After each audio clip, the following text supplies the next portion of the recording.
പുതിയ smartphone Indian വിപണിയിൽ അവതരിപ്പിച്ച iQOO നിരവധി സവിശേഷതകളോടുകൂടിയാണ് phone വിപണിയിലെത്തുന്നത്.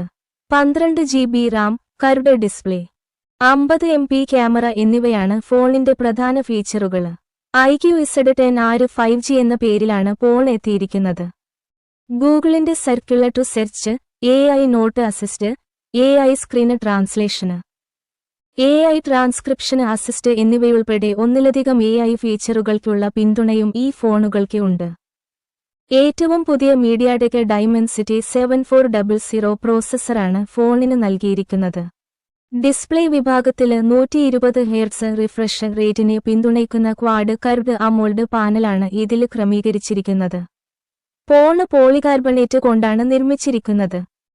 Sony IMX882 50 MP sensor, 2 MP depth sensor, aura light selfie ring എന്നിവയോട് കൂടിയാണ് ക്യാമറ. 5700 mAh ബാറ്ററി യൂണിറ്റാണ് ഫോണിലുള്ളത്. ഇത് ഫാസ്റ്റ് ചാർജിങ്ങിനെ പിന്തുണയ്ക്കുന്നുണ്ട്. ഫോണിൽ optical under display fingerprint സ്കാനറുമുണ്ട്. 19,499 രൂപ മുതൽ 23,499 രൂപ വരെയാണ് ഫോണിന്റെ വില. 8 GB പ്ലസ് 128 GB മോഡലിന് 19,499 രൂപയാണ് വില. ബാങ്ക് ഡിസ്കൗണ്ട് ലഭിക്കുകയാണെങ്കിൽ വിലയിൽ 2000 രൂപയുടെ കിഴിവും ലഭിക്കും. മറ്റു വേരിയന്റുകൾക്കും 2000 രൂപയുടെ കിഴിവ് ലഭിക്കും. ജൂലൈ 29 ഉച്ചയ്ക്ക് 12 മണിക്കാണ് ഫോണിന്റെ വിൽപ്പന ആരംഭിക്കുക.